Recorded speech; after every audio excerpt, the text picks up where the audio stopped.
दहिवडी बसस्थानकाच्या परिसरामध्ये पाठीमागच्या बाजूला आपण बघू शकता एक बाळकृष्ण दीक्षित नावाचे वयोवृद्ध इसम मृत आढळून आलेले आहेत, वयस्कर आहेत.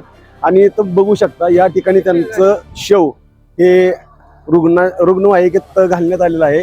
दहिवडी पोलिसांनी इथं येऊन भेट दिली. दहिवडी पोलिसांनी येऊन इथं पाहणी करत 108 ॲम्ब्युलन्सला पाचारण केलं आणि ॲम्ब्युलन्समधील ज्या डॉक्टर आहेत लोखंडे, त्या लोखंडे डॉक्टरांनी त्यांची तपासणी केली. खरं तर ते तपासणी केल्यानंतर त्यांना मृत घोषित करण्यात आलेलं आहे.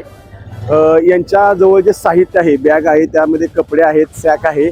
या सॅकमध्ये जे पॉकेट होतं त्या पॉकेटमध्ये त्यांचं आधार कार्ड आहे, ड्रायव्हिंग लायसन आहे आणि त्याचबरोबर पुणे वहन कार्यालयाचा पत्ता त्यांच्याकडे एक आयडेंटिसाईजचं आहे त्यात. आणि त्यामध्ये बाळकृष्ण दीक्षित असं त्यांचं नाव आहे, राहणार रास्तापेठ पुणे येथील रहिवासी असल्याचं त्या कार्डवरून आपल्याला इथं समजलेलं आहे.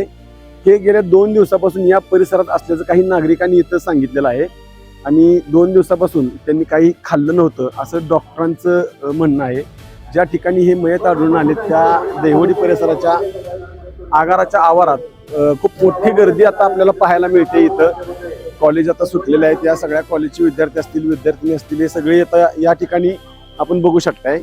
गेल्या 2 दिवसापासून ही व्यक्ती या परिसरामध्ये असल्याचं काही नागरिकांनी सांगितलेलं आहे. आणि आता त्यांच्याकडं जी बॅग आहे, साहित्य आहे, ते पोलिसांनी सगळं घेऊन त्यांचं आता शव आहे ते या रुग्णवाहिकेत दाखल करून त्यांना दहिवडी ग्रामीण रुग्णालयामध्ये आता दाखल करण्यात येणार असल्याचं पोलिसांनी आपल्याला सांगितलेलं आहे. आपला आवाज न्यूजसाठी संदीप जठार, दहिवडी.